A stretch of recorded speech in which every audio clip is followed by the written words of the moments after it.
দ্বীনি মজলিসের যেখানে আল্লাহ এবং তার রাসূল সাল্লাল্লাহু আলাইহি ওয়াসাল্লামের কথা আলোচনা হয় সেখানে হাজির হলে উপস্থিত যদি হতে পারেন, বুঝেন আর না বুঝেন, না যদি বুঝেন তবুও চারটি ফজিলত রয়েছে, চারটি ফজিলত রয়েছে।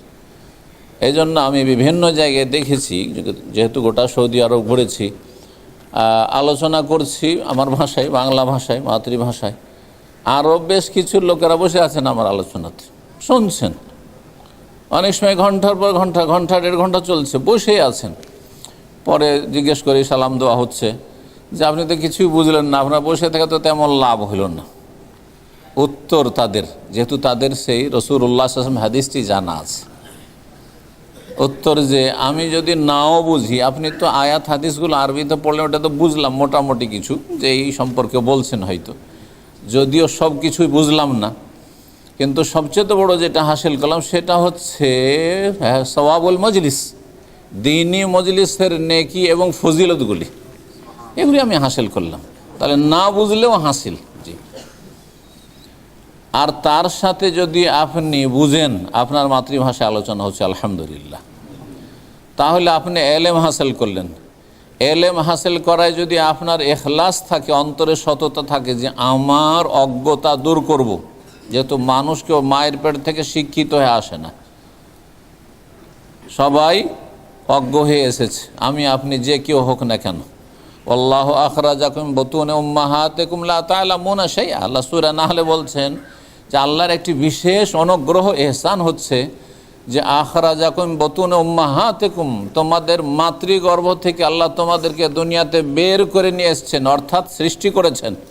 তোমরা ভূমিষ্ঠ যখন হয়েছো, লা তা'লামুনা শাইআ, কিছুই জানতে না তোমরা। কি আমরা কিছু জানতাম?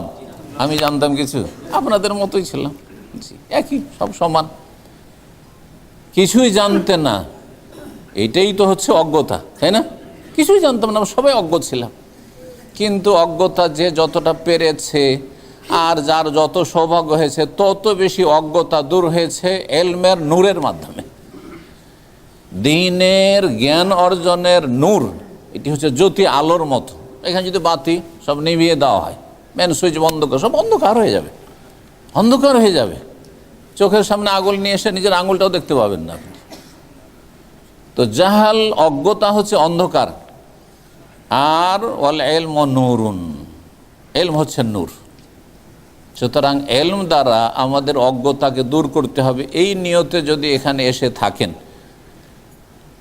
ইখলাস, সততা, আন্তরিকতা আছে, আর তারপরে আমি যে আল্লাহ সম্পর্কে জানবো, আল্লাহর দ্বীন সম্পর্কে জানবো, আল্লাহ রাসূল সাল্লাল্লাহু আলাইহি ওয়াসাল্লাম সম্পর্কে জানবো, জানার পরে আমি আমল করব, এই জজবা আছে, এই সৎ নিয়ত আছে, মনে অনুপ্রেরণা আছে, চেষ্টা আছে যে আমি আমল করব, তাহলে এর ওপর নেকি পাবেন ইনশাআল্লাহ। আমল করব, এলেম শিখলাম, এলেম একটি ইবাদত, এবং প্রথম ইবাদত এলেম শিখা।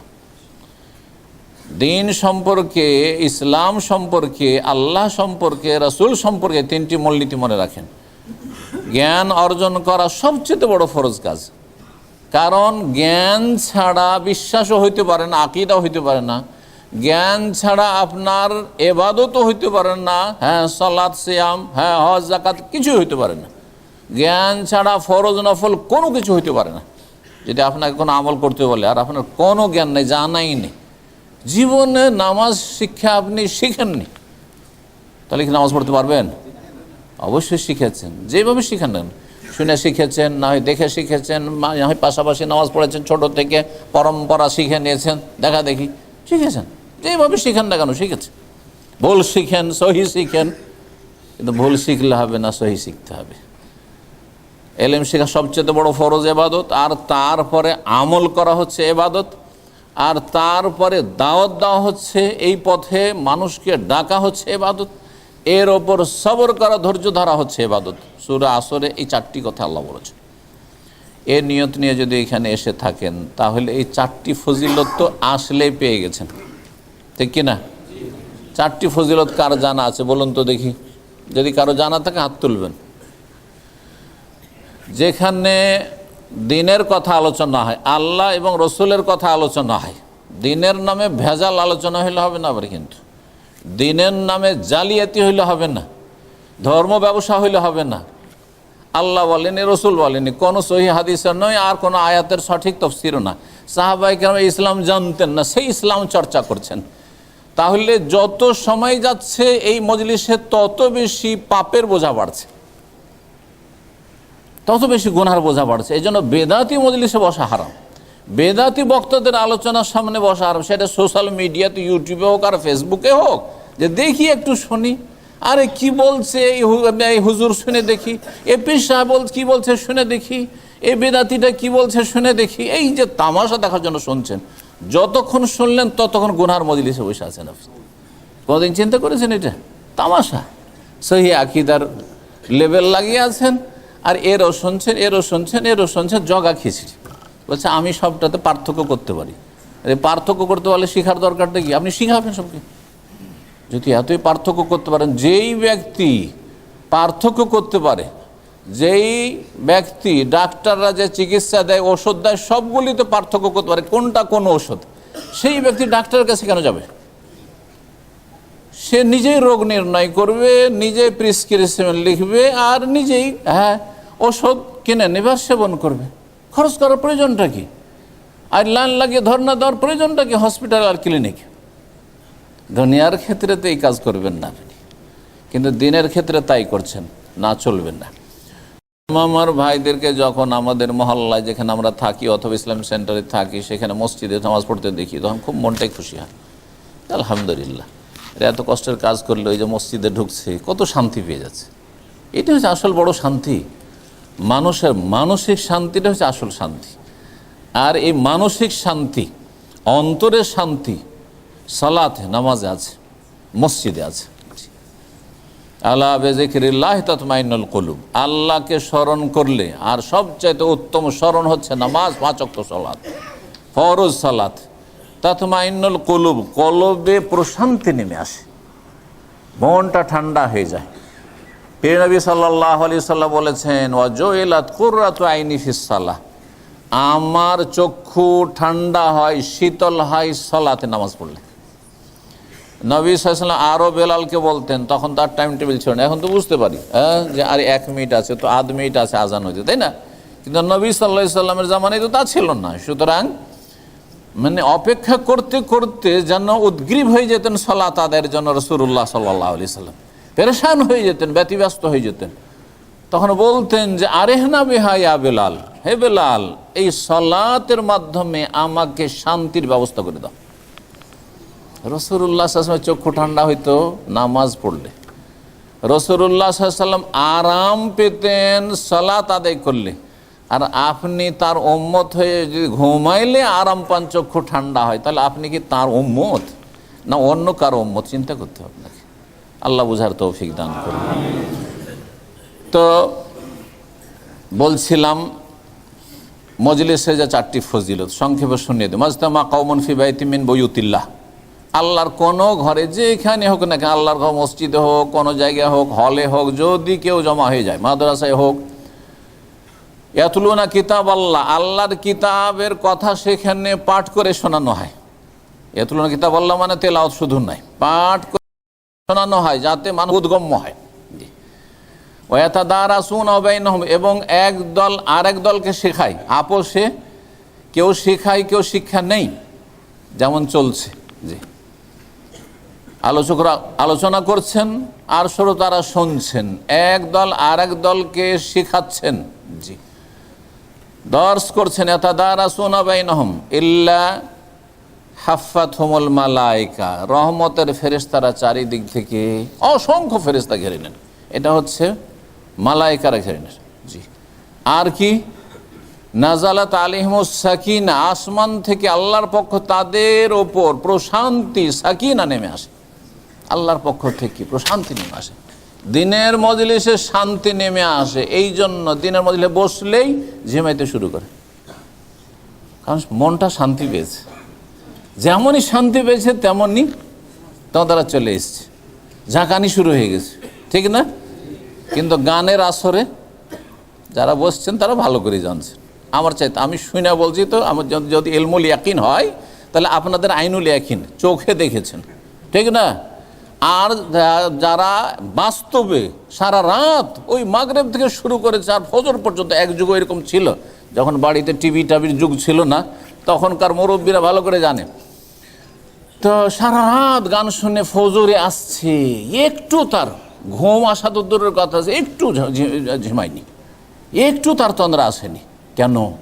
কারণ সারা রাত সে অশান্তিতে আছে, তার আত্মা অশান্তিতে আছে, তার চোখ একটু উপভোগ করছে, নাচ দেখছে, গান দেখছে, কান উপভোগ করছে, হারাম উপভোগ করছে, কিন্তু আত্মা এমন কষ্ট পাচ্ছে, এমন কষ্ট পাচ্ছে, রুহানিয়াতের এমন 12টা বাজছে যে শান্তি পায় না, যার ফলে তাকে ঘুম আসে না, তার তন্দ্রাও আসে না।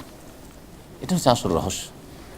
কিন্তু দেখেন দর্শে বসলেই একবার শুরু হয়ে গেল মাশাআল্লাহ। এখানে তো আজকে দেখি না, কারণ এটা তো বাৎসরিক না সম্মেলন, আর তারপর এতগুলোর মধ্যে ভিড় ভাড়ে তো দেখাও যায় না। কিন্তু যখন সামনে 30টা 40টা থাকে, তার মধ্যে 1-2টো এরকম থাকে, আসার পরে 5 মিনিট শুনতেই এমন আরাম পেলো, বাস ঘুমিয়ে পড়লো। আমার ধারাবাহিক আলোচনা জান্নাতের চলছে, 8টি আলোচনা হয়েছে। তো এক ভাই আমাদের আছে, আশা করি এখানে আছে মনে হয়, তো বলছে যতই আমি ঘুমাই, অভ্যাস হচ্ছে ঘুমিয়ে যাওয়া, কারণ একটু কষ্টের কাজ টাজ করে আর ঘুম কম, হয়তো কম ঘুমাই, রাত্রে জাগে বেশি, তো যাই হোক, তো ঘুম চলে আসে। তখন আমাদের কিছু ছাত্র ভাইরা বললে যে জান্নাতের আলোচনা চলছে না, তাতেও ঘুমাবে, কিন্তু বলছেন না, জান্নাতের আলোচনা তুমি ঘুমাই না, জান্নাতের আলোচনা তো আমি ঘুমাই না, বুঝতে পারছেন? তার মধ্যে ঘুম চলে এসছে, ঘুমাই না, তারপরে ঘুম চলে এসছে, বুঝতে পেরেছেন? একদিন শুনলাম যে না, ওই এতেও ঘুমিয়েছে। কিসের জন্য? মনের শান্তি, আসলে দোষটা ওর না, খুব আরাম পেয়েছে, বাইরে অশান্তি। তো মসজিদে আসলে খুব শান্তি পাওয়া যায়। জি, আল্লাহ রাব্বুল শান্তি গ্রহণে তৌফিক দান করুন। কি বলছিলাম? 1 নম্বর বললাম, হ্যাঁ, ফেরেশতা, রহমতের ফেরেশতারা ঘেরে নেই, হাফাতুল মালায়েকা। দ্বিতীয় হচ্ছে নাজালাত আলাইহিmus সাকিনা, শান্তি নেমে আসে। তৃতীয় হচ্ছে গাশিয়াতুহুমুর রাহমা, রহমত চারিদিক থেকে আল্লাহ ঢেকে নেই। রহমত আর রহমত, এখানে কোনো আযাব আসবে না। যেখানে দিনের কথা, আল্লাহর আযাব আসবে না। আর যদি আল্লাহ শাহাদাত মর্যাদা রাখেন, তো শহীদ হইতে পারেন, তো আরো বড় মর্যাদা হইল যে দিনের মজলিসে বসে শহীদ হয়েছেন আপনি। জি, কয়টি হলো? 3টি হলো। 4 নম্বর কে বলতে পারে দেখি? ওয়াজাকারাহুমুল্লাহ ফিমান, ভাই বলেছে জাকারাহুমুল্লাহ ফিমান ইনদা, আল্লাহ এই সব লোকগুলির আলোচনা করেন কোথায়? ফিমান ইনদাহু, ওই সমস্ত মালায়েকা মুকাররাবিন যারা আল্লাহর আরশের চারপাশে যে অসংখ্য ফেরেশতা রয়েছেন, তাদের সামনে। যে মাজা আরাদা হাওলা, এদের উদ্দেশ্য কি? এরা কি জন্য এখানে জমিয়ত হয়েছে? এখানে কেন তারা এসেছে বিভিন্ন জায়গা থেকে? এদের কি কাজ কাম নেই? কি গরজে তারা এসছে? ফেরেশতা বলেন যে আল্লাহ তোমার সন্তুষ্টির জন্য এসছে, তোমাকে রাজি করার জন্য এসছে, তোমার কাছে আশা, তোমার রহমতের আশাবাদী তারা, দিন শিখতে এসছে। যে হাদিসটিতে এই কথাগুলি রয়েছে, শেষ কথাটি যেটি বললাম, ওই হাদিসে রয়েছে যে যখন তাদের দুনিয়ার কোনো গরজ নেই, ফাইন্নি উশহিদুকুম, তোমাদেরকে আমি সাক্ষী রাখছি ফেরেশতারা, শোনো, আন্নী কাদ গাফারতু লাহুম, তাদেরকে আমি মাফ করে দিলাম। মাগফুরুন লাহুম রিওয়ায়াত রয়েছে। জি, এখান থেকে বেরিয়ে যাও তোমরা, মাগফুরুন লাকুম, তোমাদের গুনাহগুলি মাফ করে দেওয়া হইল। কিন্তু অন্তরে সততা থাকতে হবে, ইখলাস, আল্লাহ সন্তুষ্টির জন্য এসছেন। এলেম শিখবেন, আমল করবেন। হ্যাঁ, নিজেরা এলেম শিখার পরে, সঠিক ইসলাম শিখার পরে দেশে ভেজাল আর ভেজাল সব কিছু, খাবারও ভেজাল, পানিতেও ভেজাল, দুধও ভেজাল, মধুতেও ভেজাল, সব কিছুতে ভেজাল, কাপড়েও ভেজাল, ঠিক না? সব কিছুতে ভেজাল আর ভেজাল, সবজিতেও ভেজাল, ফল ফ্রুটেও ভেজাল। এই ভেজালের দেশে ধর্মেও ভেজাল। আল্লাহ রাব্বুল আলামিন হেফাজত করুন। সৌদি আরব থেকে নিয়ে যান, আর নিয়ে গিয়ে নিজে আমল করেন, এবং আত্মীয় স্বজন, পরিবার পরিজন, প্রিয়জন যারা আছে তাদেরকে দিন শিখান। এটা ফরজে কিফায়া আপনাদের জন্য। আপনারা এক একজন নিজের গ্রাম, এলাকা, ডিস্ট্রিক্টের প্রতিনিধি, সবার উপরে ফরজ ছিল, ফরজে কিফায়াটা আদায় হবে আপনার মাধ্যমে, আপনি করবেন এই কাজটি। কিন্তু আল্লাহ রাব্বুল আলামিন আমলের তৌফিক দান করেন এবং দিন দুনিয়ার সমস্ত ভালো কাজে এবং সব কিছুতে আল্লাহ যেন বারাকা দান করেন।